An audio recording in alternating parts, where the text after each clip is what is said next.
Hello दोस्तों। तो एक बहुत ही इंपॉर्टेंट क्वेरी कह सकते हैं, या बहुत ही ज़्यादा एक समस्या की बात है। एक क्वेश्चन हम सबके सामने निकल के आ रहा है। जितनी भी जे के डिस्क्रिप्टिव से रिलेटेड वीडियोस पड़ी हुई हैं यूट्यूब पर, उनमें सभी एक कमेंट जो है कॉमन है। और जो कमेंट है वो ये है कि जो बच्चे भी एग्ज़ाम दे के आए हैं और वो डिस्क्रिप्टिव में तो अपने सारे क्वेश्चंस को लिख के आए हैं, पर क्वेश्चन पेपर जो हमारा ऑनलाइन स्क्रीन पर दिख रहा था उसमें वो या तो उसको टिक करना भूल गए हैं, मार्क फॉर रिव्यू हो गया है, या इस तरह की चीजें हुई हैं। तो अब उनके साथ होगा क्या? क्या उनका जो एस्से का जो अगर छूट गया है तो वो इवेलुएट होगा, या कोई क्वेश्चन ट्रांसलेशन का अगर रेड रह गया है, या फिर जो टोटल जो सबमिट हुआ है उसमें आपके 56 आउट ऑफ 56 में 53 रहे हैं, या कुछ भी अगर आपके उसमें छूट गया तो आपके साथ क्या होगा? तो मेरा मानना यह है, अकॉर्डिंग टू मी, कि आपके साथ कुछ भी नहीं होगा। आपका paper as it is descriptive का पूरा चेक होगा। आप चाहे उस क्वेश्चन पेपर में कितने भी टिक करके आए हो या नहीं करके आए हो, डजेंट मैटर। वो बिल्कुल भी मैटर नहीं करता। मैं आपको इस बात की श्योरिटी देता हूँ। ठीक है। आप भाई देखिए, अब हमारी जो कॉपीज हैं, जो डिस्क्रिप्टिव की कॉपीज हैं, वो एग्जामिनर इन्विजिलेटर के पास जाएंगी चेक होने के लिए। और मैं ये मानता हूं कि जैसे कि सभी कंप्यूटर पर अलग अलग क्वेश्चंस अलग अलग रैंक पे नजर आ रहा होगा। किसी का ट्रांसलेशन का अगर हिंदी का पहले भी दिखाई दे रहा होगा, किसी का लास्ट में, तो वो थोड़ा शफलिंग हो सकती है। तो अब उनकी एक पर्सनल कॉपी निकालकर हमारे ऑफलाइन की, और वो हमारी कॉपीज के साथ अटैच होकर आगे फॉरवर्ड हो जाएंगी, और उसी तरीके से इन्विजिलेटर हमारी कॉपी चेक करेगा। बट इसका ये मतलब नहीं है कि आपकी कॉपी चेक नहीं होंगी। पक्का, मतलब ये 100% श्योर है कि पूरा का पूरा आपका डिस्क्रिप्टिव का जो पेपर है पूरा अच्छी तरीके से चेक होगा। तो उसमें घबराने की कोई बात नहीं है। दूसरी बात यह है कि अगर तब भी आपको डर लगता है, आपको लगता है कि यार नहीं, पूरा भरोसा नहीं हो रहा है, क्योंकि कई बार क्या होता है, रिजल्ट कुछ ऐसा आ जाता है कि हमें भरोसा ही नहीं हो पाता, फेल भी हो सकते हैं बच्चे। तो उसके लिए आपको एक सॉल्यूशन है, मेरे ग्रुप पर जाइए। आपको स्क्रीन पर दिख रहा होगा Telegram group, hope is good. आप जब उस ग्रुप में जाएंगे तो एक मैंने लिंक जो है पिन किया हुआ है, उस ग्रुप को आप ज्वाइन करिए। उसमें ऐसे तमाम बच्चे हैं जो इस ग्रीवियंस को लेकर DSSB के ऑफिस, हेड ऑफिस, या उनके मेल, उन सब पे वो अपनी ग्रीवियंस डाल रहे हैं फिजिकली। बच्चे ग्रुप बना रहे हैं और वहां जा रहे हैं इस बात को रिटर्न में देने के लिए कि हमारे साथ ये चीजें हुई हैं, हम वहां पर टिक करना भूल गए हैं, तो इनको कंसिडर किया जाए। ठीक है। तो अगर आपको डर है, आपके साथ भी ऐसा हुआ है, कोई क्वेश्चन आपका छूट गया हो, इवैल्यूएशन का डर हो, तो आप वो काम कर सकते हैं। ये उसका अप्रोप्रिएट सॉल्यूशन है। आपको याद होगा एक बार जब CHSL का सबसे पहली बार डिस्क्रिप्टिव एग्जाम कंडक्ट करा गया था, तो उसमें हिंदी पे टिक करना, इंग्लिश पे टिक करना, इस तरह की कंफ्यूजन सामने आई थी, और बच्चे जो है फेल कर दिए गए थे। बट क्या हुआ कि वो जब केस लड़ा गया उसके बाद काफी चीजें सामने आई, बच्चे इकट्ठा हुए, लोग इकट्ठा होकर उन्होंने उसके खिलाफ जो है मतलब आवाज उठाई, तो बाद में उनकी कॉपी रीइवेल्युएट करी गई, बच्चे पास हुए, अच्छी रैंक लेके आए। तो कहीं आपके साथ ऐसी चीजें ना हो जाएं। ठीक है। तो आप ये वाली चीज भी कर सकते हैं, बाकी डरने की कोई बात नहीं है। डिस्क्रिप्टिव का एग्जाम था, ऑनलाइन सिर्फ पेपर दिखाया गया, उससे उसके अलावा आपका कोई मतलब नहीं है। ठीक है गाइज, ये आपकी बात हो गई। अब मैं बात करता हूं कि बहुत सारी कमेंट्स मेरे लास्ट वीडियो पे आई है जिसमें मैंने लिखा था कि चीटिंग हुई है या नहीं हुई है। मैं बारी बारी करके आज आपको सारे कमेंट्स पढ़ता हूं, क्योंकि एक भाई का कमेंट आया था कि अगर आपके पास मतलब आपका दम है तो आप कमेंट का रिप्लाई दीजिए। तो यार इसमें दम वम की कोई बात नहीं है, मैं जेन्युइन बात करता हूं हमेशा। और मोस्टली जो कमेंट है ना, मोस्टली कमेंट इस बात के हैं कि बच्चे वहां डिस्कशन कर रहे थे। भाई एक बात बताइए, आप समझदार इंसान है, आपके बराबर में कोई बच्चा बैठा हुआ है, आप बहुत मेहनत करके आए हैं, आपने जितना भी पेपर अपने बलबूते पे किया वो किया। अब मान लीजिए कि वो आपसे एक सवाल पूछता है, तो अगर आपने वो जवाब दिया तो बेवकूफ कौन है? कंपटीशन में अपने आप को पीछे और उसको आगे कौन कर रहा है? आप खुद कर रहे हैं। बेसिक सी बात है ये कि अगर आपने कोई एक सॉल्यूशन भी किसी को बताया है ड्यूरिंग एग्जाम, तो उसमें बेवकूफ बने हैं आप। अगर वहां 4 लोग डिस्कशन कर रहे हैं तो स्मार्ट बंदा कभी भी सही जवाब नहीं देगा। अगर वहां पर चीटिंग चल रही थी, फिजिकली बच्चे, ओरली बच्चे पूछ रहे थे, किसी की कॉपी में झांक रहे थे, कुछ भी कर रहे थे, तो उन बच्चों की गलती है जो लोग उन्हें दिखा रहे थे, जो लोग उनको बता रहे थे। और इस बात की अगर वो स्मार्ट बच्चे हुए, उन्होंने मेहनत करी है, तो मैं श्योर कर सकता हूं कि वो बच्चे गलत आंसर दे रहे होंगे। क्योंकि कोई नहीं चाहता इस कंपटीशन के माहौल में उसी एग्जाम में बैठा हुआ मैं रह जाऊं और वो पास हो जाए।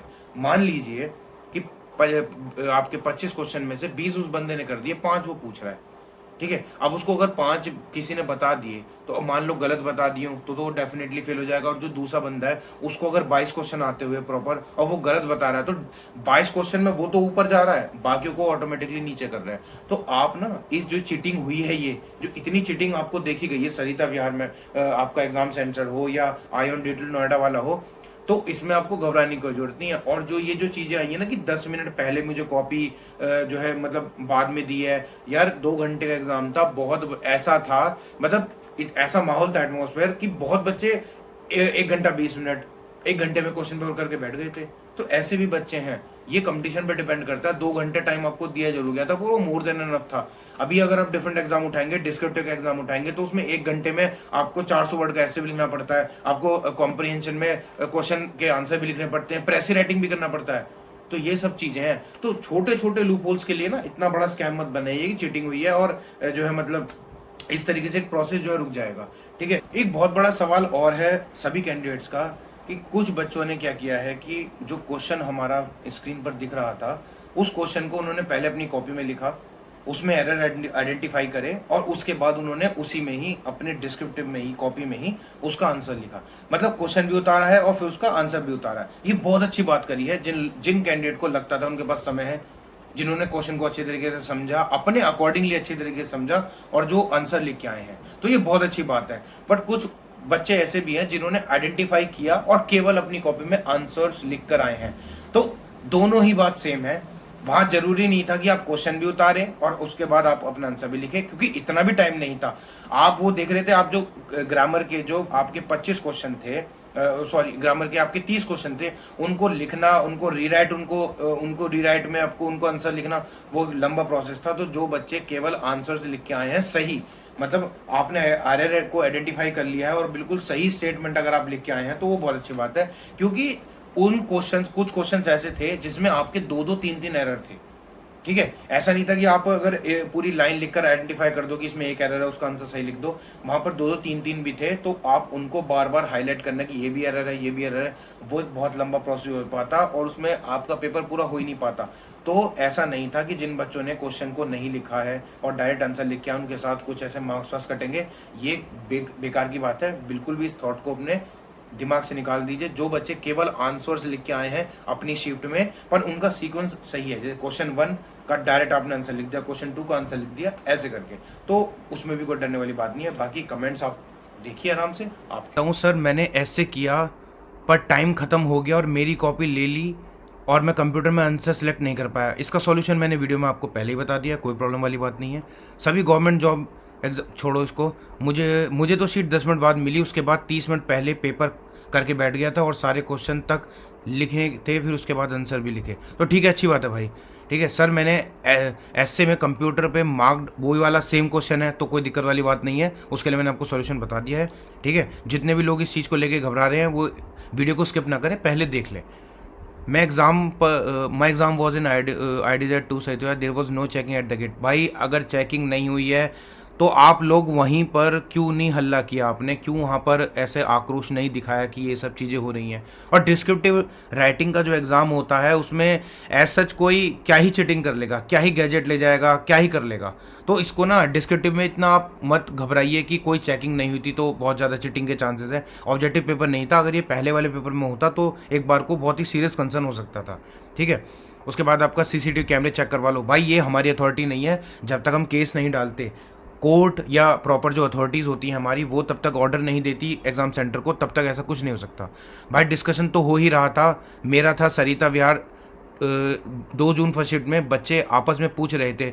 यार बच्चे अगर पूछ रहे थे तो हो सकता है कि वो आपस में गलत भी बता रहे हो या कुछ और बात कर रहे हो। ठीक है।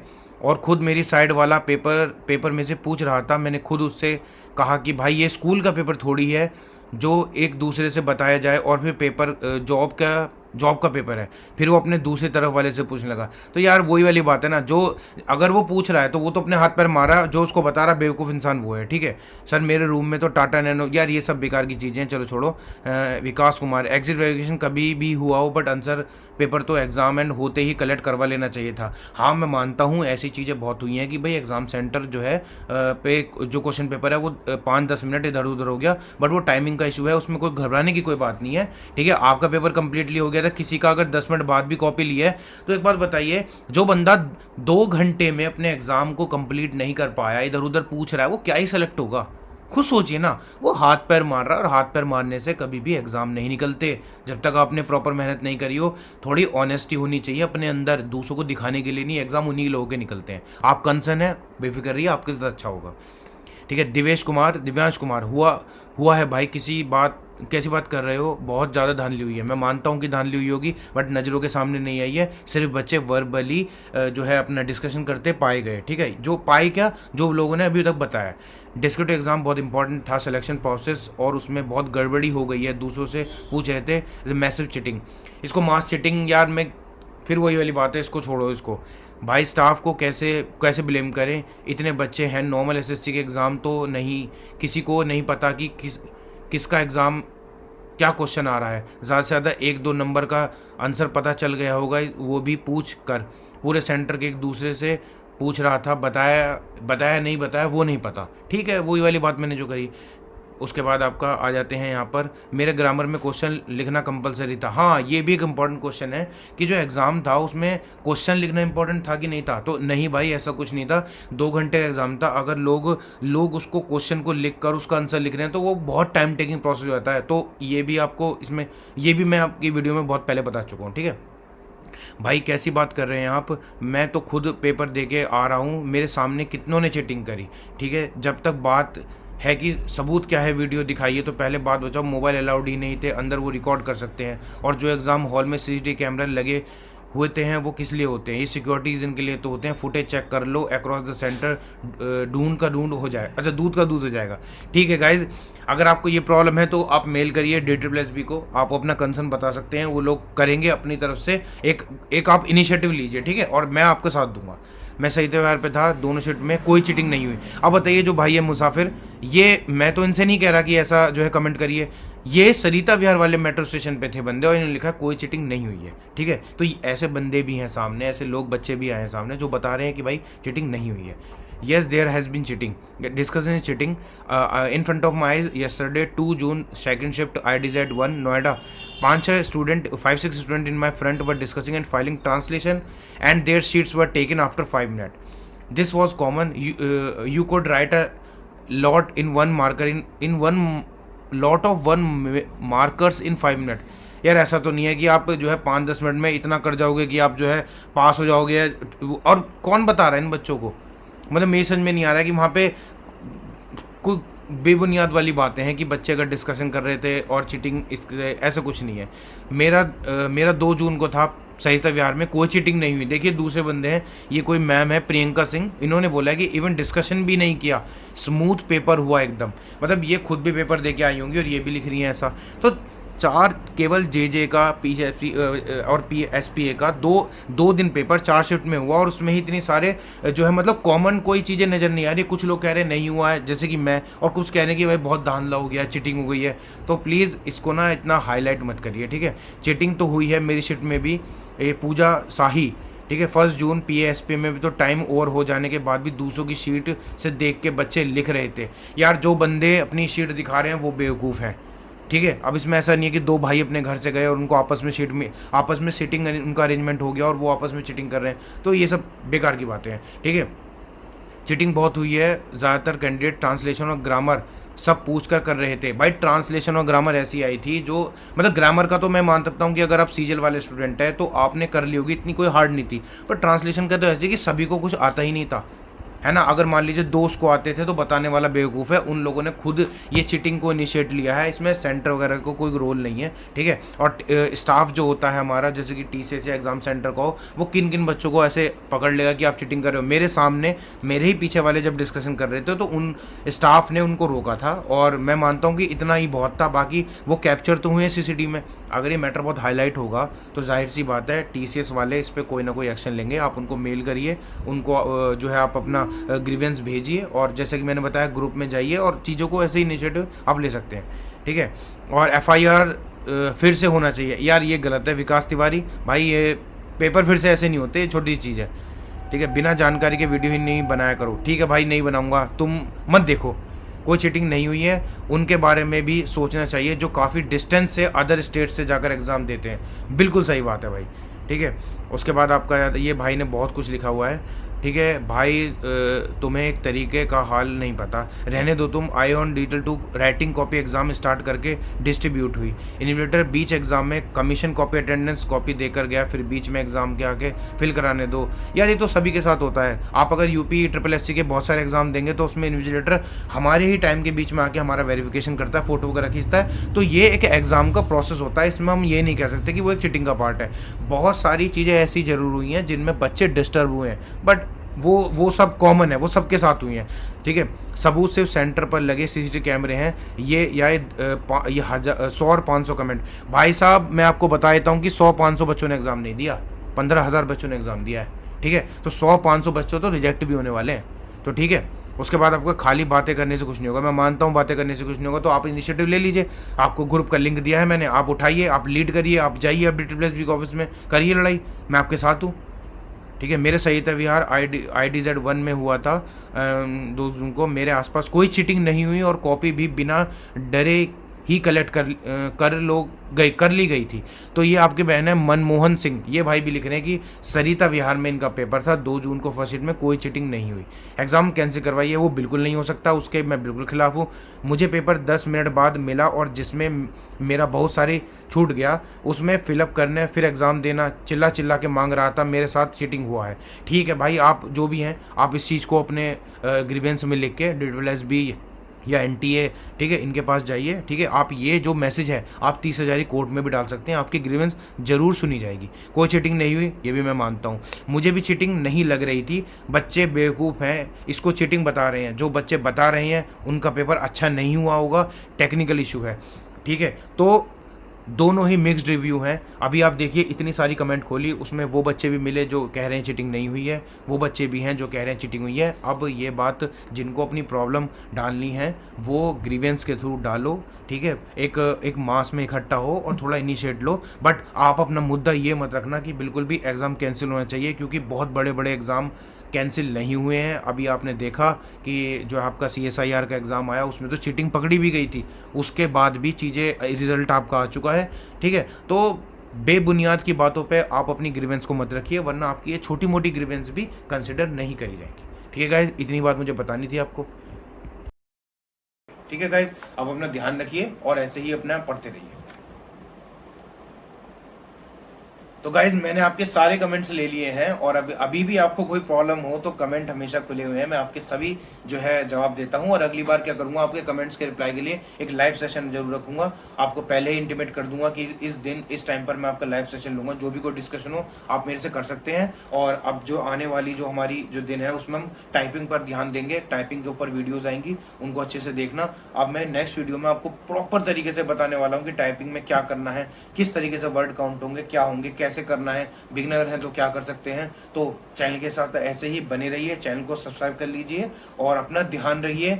और ग्रीवेंस हो तो ग्रुप में ज्वाइन करके आगे बढ़े, नहीं हो तो टाइपिंग पर ध्यान दें। और बहुत सारे एग्जाम से जिन पर आप ध्यान दे सकते हैं, ठीक है। इकलौता एग्जाम नहीं था ऐसा जिन पे आप इतना जो अपना टाइम वेस्ट करेंगे, इतनी सरदर्दी लेंगे, ठीक है गाइज। तब तक के लिए बाय, अपना ध्यान रखिए, ठीक है गाइज। और कोई दिक्कत हो तो आप मुझे इंस्टाग्राम पर भी कमेंट कर सकते हैं, ठीक है गाइज। Bye, take care.